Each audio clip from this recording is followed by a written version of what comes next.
A las 5 de la mañana, mi teléfono sonó y supe antes de contestar que lo que esperaba del otro lado no iba a ser nada suave. Señora Valdés, dijo Renata. Era la supervisora de seguridad nocturna de mi edificio y nunca llamaba a menos que algo hubiera salido mal. Su hija está aquí. Llegó con un equipo de mudanzas. Pide acceso. La historia que van a oír es una ficción creada por el equipo del canal Dolor Silente, basada en situaciones de la vida real para transmitir lecciones sobre familia, emociones y valores humanos. Todos los personajes y eventos son ilustrativos. Me incorporé en la cama. La oscuridad todavía pesada a mi alrededor. ¿Acceso a qué? Pregunté, aunque un peso frío ya se había asentado en mi pecho.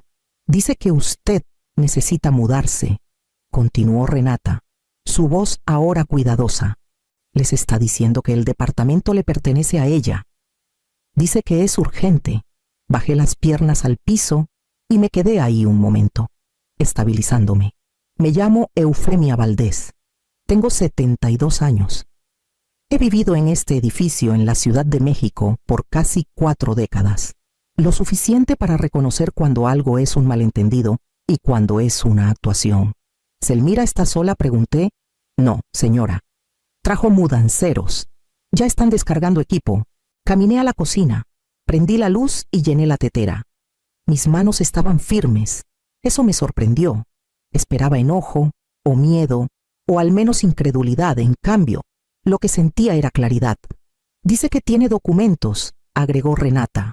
Está muy segura de sí misma. Vertí café en mi taza y di un sorbo lento. Selmira siempre había creído que la confianza podía reemplazar la verdad si la usaba con suficiente fuerza. Déjenla entrar, dije. Hubo una pausa en la línea. ¿Está segura? Sí, respondí. Y por favor, quédese cerca.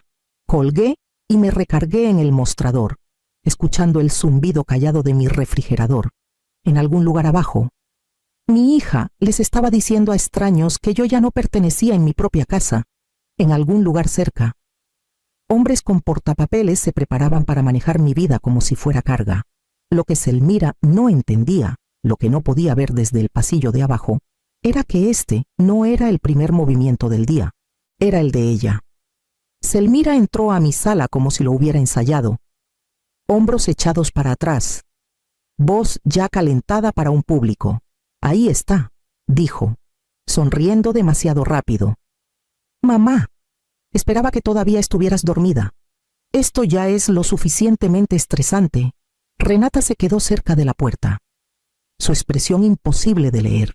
2 mudanceros siguieron a Selmira adentro, portapapeles bajo el brazo, ojos escaneando la habitación como si ya fuera inventario.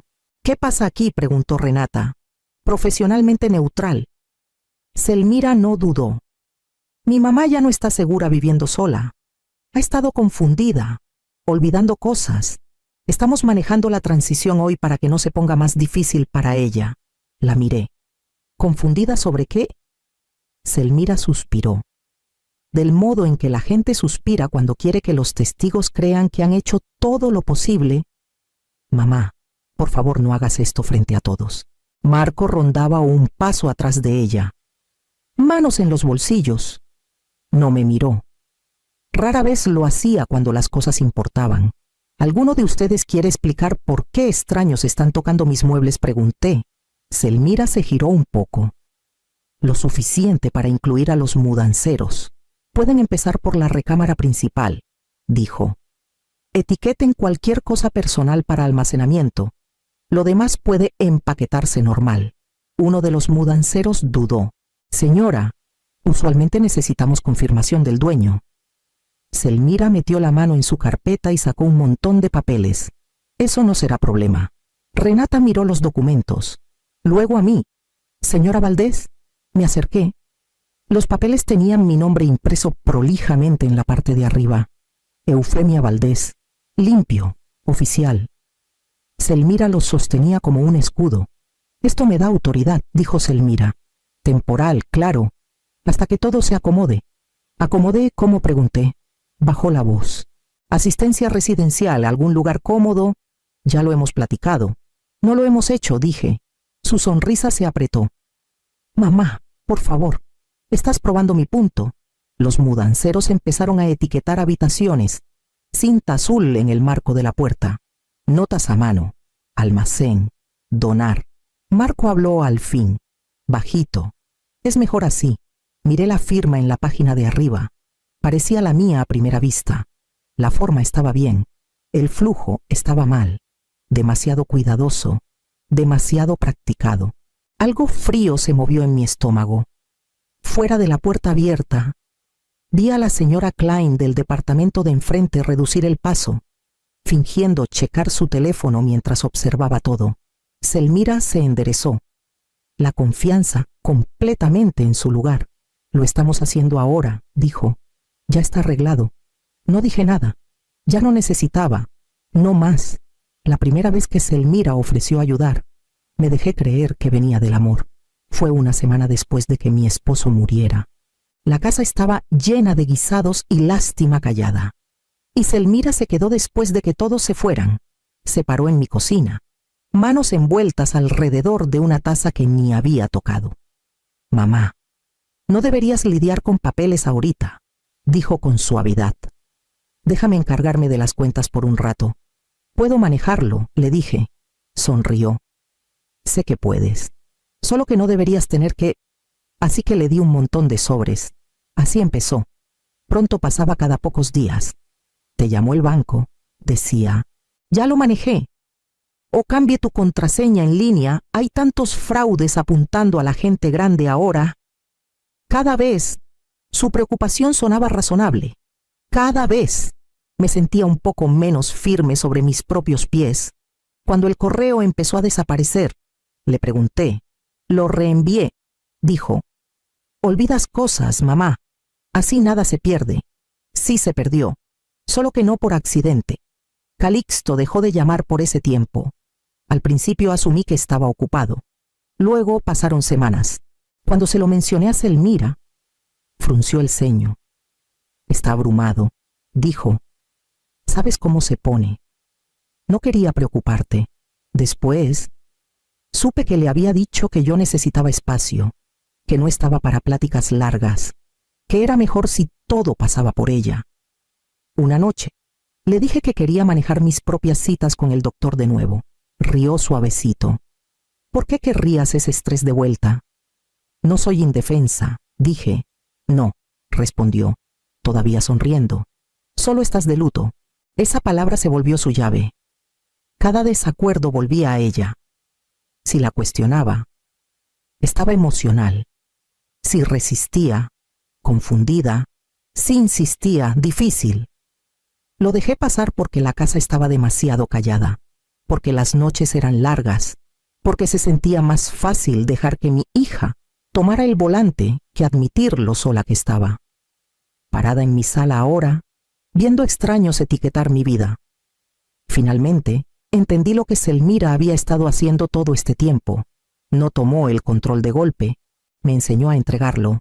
Selmira dejó la carpeta en la mesa del comedor como si ya estuviera resuelto. Terminaremos de empacar después de comer, dijo. Trata de no darle tantas vueltas. Cuando salió a tomar una llamada, tomé los papeles. Estaban arreglados prolijamente, grapados, numerados. Mi nombre aparecía donde importaba. Eufemia Valdés. Impreso, tecleado, centrado. A primera vista, todo parecía lo suficientemente convincente para asustar a un extraño. Pero yo no era extraña a mi propia vida. La firma estaba al fondo de la primera página. La curva de la E era familiar. La inclinación iba como la mía. Pero la presión estaba mal. Demasiado pareja, demasiado cuidadosa. Mi mano tiembla un poco ahora. Esta no. Marco pasó por la puerta. ¿Todo bien?, preguntó sin parar. Estoy leyendo, dije. Bien, respondió. Todo es estándar. Volteé la página. La fecha me llamó la atención. Listaba un martes de principios de marzo. Conocía esa semana. Había estado en Guadalajara, quedándome con mi hermana después de su cirugía. Todavía tenía el gafete de visitante del hospital en mi bolso. No había estado en la Ciudad de México. No había estado cerca de esta mesa. Mis dedos se apretaron en el papel. Al fondo había una segunda línea. Letra más chica. Menos atención atraída a ella. Testigo. El nombre ahí me dejó el pecho vacío. Calixto Valdés. La letra de mi hijo era inconfundible. Siempre presionaba demasiado fuerte. Las letras un poco apretadas, como si tuviera miedo de que las palabras se escaparan si no las sujetaba. Oí la voz de Selmira desde el pasillo. Solo díganles que vamos a tiempo. Calixto no me había hablado en meses. No desde que Selmira dijo que necesitaba espacio. No desde que las llamadas dejaron de regresar. Y sin embargo, aquí estaba, en papel, confirmando algo que yo nunca había hecho. Una firma cambiaba todo. Convertía una mentira en autoridad. Le daba a Selmira algo que podía agitar frente a mudanceros y seguridad y vecinos y llamarlo legal. Puse los papeles de vuelta exactamente como los encontré.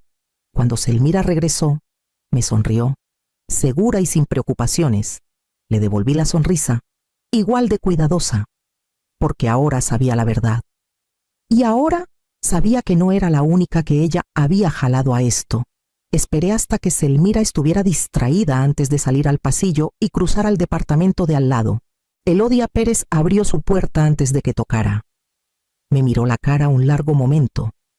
Luego asintió una vez, como confirmándose algo a sí misma. Empezó. Dijo bajito. ¿Sabías? Pregunté. Dio un paso a un lado para dejarme pasar. Esperaba equivocarme. No lo estaba. Elodia había conocido a mi esposo más tiempo que nadie fuera de nuestro matrimonio. Trabajaron juntos por años, mucho antes de jubilarse. Después de que murió, nunca empujó, nunca rondó. Simplemente se quedó lo suficientemente cerca para notar. Vino a mí hace 3 años, dijo Elodia, dándome un vaso de agua. Tu esposo, no Selmira. Mi aliento se cortó. ¿Sobre qué? Sobre ti, respondió.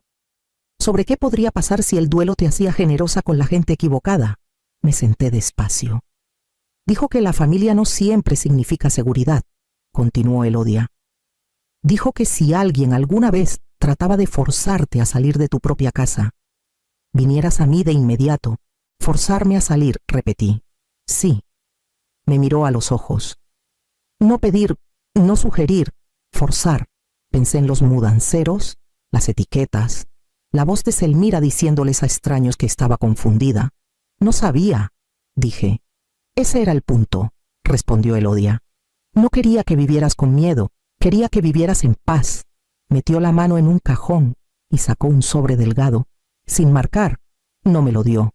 Solo lo puso en la mesa entre nosotras. Se pusieron protecciones, dijo, calladas, legales, de las que no importan a menos que alguien empuje demasiado. Como Selmira, dije. Elodia asintió. Exactamente como ella. Miré el sobre. ¿Por qué ahora? Porque una vez que cruzara cierta línea, entrarían en efecto, dijo Elodia. Hasta entonces se quedan invisibles. Me puse de pie, más firme que toda la mañana. No quiero una pelea, dije. La expresión de Elodia se suavizó. Tu esposo tampoco. Quería que la verdad hiciera el trabajo por ti. Cuando salí de nuevo al pasillo, podía oír a Selmira riendo dentro de mi departamento. Por primera vez desde las 5 de esa mañana, no tenía miedo de lo que venía después. Estaba lista, para media mañana. Selmira regresó con más gente. Esta vez eran 6 mudanceros en lugar de 2, todos con el mismo logo, todos moviéndose con la confianza de hombres a los que les habían dicho que la decisión era final. Selmira caminaba adelante, teléfono pegado al oído, voz lo suficientemente alta para que viajara. Sí, hoy, dijo. La estamos trasladando. Es por su propia seguridad. Me quedé cerca de la puerta mientras entraban. Renata estaba de vuelta también. Postura más recta ahora, ojos más agudos. Señora, le dijo uno de los mudanceros a Selmira, necesitamos dirección en ítems prioritarios. Recámaras primero, respondió Selmira sin mirarme. Luego cualquier cosa valiosa. Yo superviso. Di un paso adelante. Tú no vives aquí. Se giró despacio, sonrisa fija. Mamá, por favor, No los confundas. No estoy confundida, dije.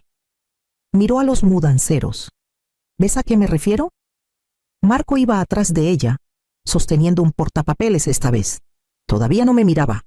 Cuando uno de los mudanceros le preguntó algo, se quitó de encima de inmediato.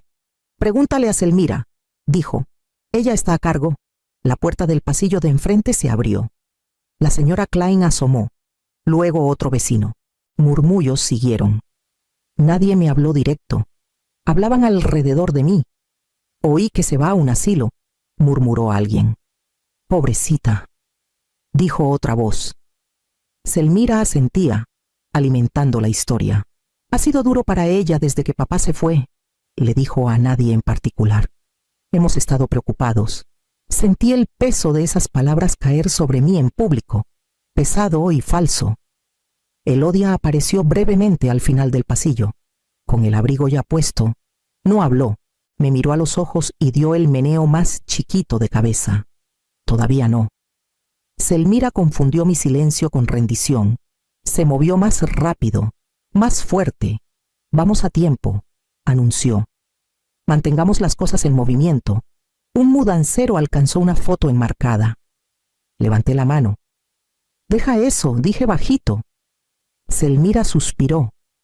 Mamá, deja de hacer esto difícil. Bajé la mano y di un paso atrás. Que miren, pensé, que vean lo segura que está, que crea que este es el momento en que gana, porque entre más confiada se ponía, más revelaba. Y yo ya había terminado de corregirla en público. Elodia no se sentó cuando abrió su laptop. La puso en la mesa y giró la pantalla hacia mí. Nunca borro nada, dijo. Tu esposo me pidió que no lo hiciera. La carpeta estaba fechada años atrás, organizada como solo la gente cuidadosa organiza las cosas. Clicó una vez, luego otra, acotando la lista. Ahí, dijo. Mi nombre aparecía en el asunto de un email. Debajo estaba el de Calixto. Me incliné más cerca. Nunca vi esto. Lo sé, respondió Elodia. Nunca te llegó. Abrió el mensaje. Las palabras de Calixto llenaron la pantalla. Sin guardia y urgentes. Mamá, algo no está bien. Selmira está planeando algo con el departamento. Encontré papeles. Traté de preguntarle y me cortó. Por favor, llámame. La fecha estaba arriba. 6 meses antes. Recordaba esa semana claramente. Selmira había insistido en manejar mi tecnología después de decir que yo había clicado el enlace equivocado. Estaba esperando tu respuesta. Había dicho Calixto la última vez que hablamos. Su voz había sonado quebradiza, entonces. No había entendido por qué. Elodia escroleó. Hay más. El registro del sistema se abrió al lado del mensaje. Mostraba que el email había sido abierto minutos después de enviado. Luego movido. Luego borrado. No estaba en casa esa mañana. Dije despacio. No. Estuvo de acuerdo, Elodia. Selmira sí. Mi garganta se apretó. Calixto pensó que lo ignoré. Pensó que la elegiste a ella, dijo Elodia. Le dijo que lo leíste y no respondiste. Cerré los ojos. Vi a mi hijo alejándose. Una llamada sin respuesta a la vez. La distancia, el silencio, el resentimiento que había crecido donde debía estar la confusión, te aisló de él, continuó Elodia, y a él de ti. Un toque sonó en la puerta. Elodia fue a abrir. Calixto estaba ahí, hombros encorvados, ojos cansados. Me miró como alguien acercándose a una habitación donde no estaba seguro de ser bienvenido. No sabía a dónde más ir. Dijo que no querías oír de mí. Nunca vi tu mensaje. Dije, ni una palabra. Su cara cambió. El enojo se drenó primero. Luego algo más pesado se asentó. Me dijo que lo sabías. Dijo bajito. Dijo que elegiste no contestar. Alcancé su mano. Me dejó. Nunca haría eso. Dije. Asintió una vez. Fuerte. Lo sé ahora. Nos quedamos sentados juntos.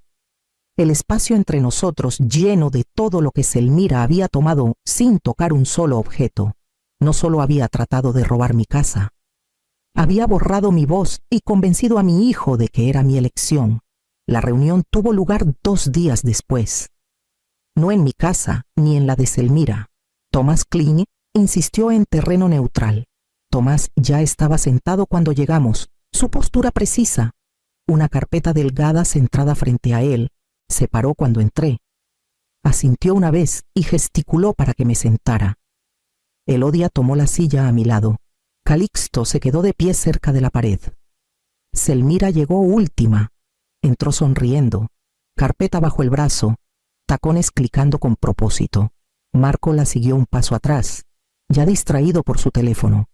«Hagámoslo rápido», dijo Selmira, dejándose caer en su silla. «Ya rearranqué mi agenda lo suficiente por esto». Tomás no devolvió la sonrisa. «No tomará mucho». Abrió la carpeta y deslizó un documento por la mesa, no hacia Selmira, sino hacia mí. «Esta es la escritura del fideicomiso», dijo calmado. «Creada hace 11 años, enmendada 3 años después». Selmira se inclinó adelante. «He visto la escritura. La propiedad está a su nombre».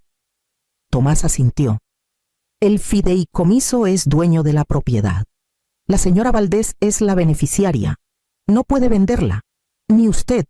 Ninguna transferencia es válida sin autorización del fiduciario». La sonrisa de Selmira vaciló. «Eso no es lo que dicen mis papeles». Tomás puso un segundo documento en la mesa. «Este es el poder notarial que presentó. La firma es falsificada». «Eso es una acusación», espetó Selmira. «Es una línea de tiempo», respondió Tomás. «La señora Valdés estaba fuera del estado en la fecha listada. Tenemos registros, declaraciones de testigos, confirmación de viaje». Marco se enderezó. No estaba al tanto de eso. Tomás volteó la página. «Esta es la firma del testigo». Marco se alejó de Selmira. «Solo un poco. Suficiente». Selmira lo miró. «Dijiste que esto era sólido». Evitó sus ojos. «Dijiste que estaba manejado». Tomás dobló las manos. «La propiedad nunca fue transferible. La autoridad que reclamó nunca existió. Y los documentos que usó crearon exposición legal que debería tomar en serio». El silencio se asentó duro sobre la mesa. La confianza de Selmira se drenó en tiempo real. Sus hombros se tensaron, su respiración se acortó. Tomás deslizó una página final adelante. «Podemos resolver esto calladamente o formalmente». Selmira miró el papel, luego a mí, por primera vez desde las 5 de esa mañana. No tenía nada ensayado que decir. Selmira encontró su voz de nuevo alzándola.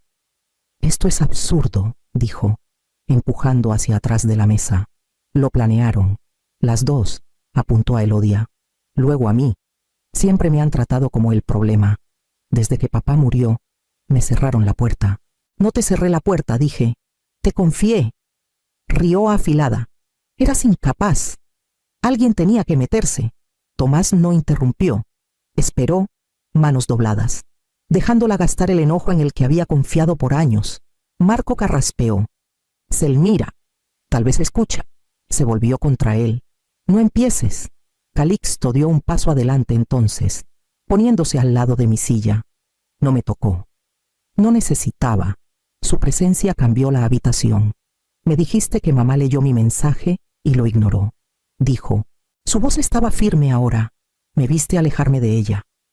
Me dejaste creer que me eligió a ti sobre mí». La mandíbula de Selmira se apretó. «Te protegí». «Me aislaste», respondió. «Y me usaste». Tomás deslizó 2 documentos adelante. «Estas son sus opciones. Un acuerdo civil que termina sus reclamos hoy, con condiciones estrictas, o una referencia para revisión criminal basada en falsificación y tergiversación». Selmira miró los papeles. Sus manos temblaron. Luego se aquietaron. «Le harías esto a tu propia hija», me dijo. «No hice esto», respondí. «Tú lo hiciste». Tomó la pluma. Por un momento, flotó. Luego firmó. Su nombre se veía más chico de lo que recordaba. Apretado y apresurado. Se paró de inmediato. «Piensas que esto te hace tener razón». «Me hace terminar», dije. Se detuvo en la puerta, ojos ardiendo. «Te arrepentirás». «Ya lo sobreviví», dije. Se fue sin otra palabra. Calixto exhaló despacio. Como alguien dejando un peso que había cargado demasiado tiempo, Tomás recogió los papeles. Elodia alcanzó mi mano. El poder de Selmira terminó no con gritos, sino con tinta secándose en una página que nunca podría borrar. 3 meses después de que Selmira saliera de esa sala de conferencias, yo seguía viviendo exactamente donde pertenecía. Las cerraduras eran las mismas. Las paredes eran las mismas. Lo que había cambiado era el silencio. Ya no se sentía pesado, se sentía ganado. Calixto pasaba los domingos por la tarde ahora. No cada semana, no en horario, solo lo suficiente para importar. La primera vez, se quedó en la puerta como un invitado inseguro de las reglas. No sabía cómo volver, admitió. Te presentaste, dije. Eso cuenta. Nos aprendimos de nuevo en pedacitos chicos, café, pláticas cortas, pausas largas que ya no necesitaban relleno. La vida de Selmira, por otro lado, se volvió una serie de explicaciones. Cada nueva solicitud de empleo requería revelación. Cada chequeo de antecedentes reabría el mismo capítulo. Nunca fue acusada, pero el registro existía. Archivos civiles, acuerdos firmados, papel que la seguía calladamente, como hace la verdad cuando está documentada bien. Una conocida mutua me llamó una vez. Dice que la arruinaste. No la arruiné, respondí. Dejé de pararme entre ella y las consecuencias. Ese fue el cambio real. Por años. Creí que ser buena madre significaba absorber el daño para que mi hija no tuviera que... Aprendí tarde que la protección sin límites enseña la lección equivocada. Hay algo que quiero decir aquí, porque historias como la mía no son raras. El control a menudo lleva máscara de cuidado. La manipulación se esconde detrás de la familiaridad, y la preparación no es paranoia, es amor que planea adelante. No gané porque fui más fuerte o cruel o astuta en el momento. Gané porque alguien una vez me enseñó a preparar calladamente y actuar solo cuando fuera necesario. No busqué venganza, elegí claridad. Lo demás siguió natural. Selmira perdió acceso. Yo gané paz.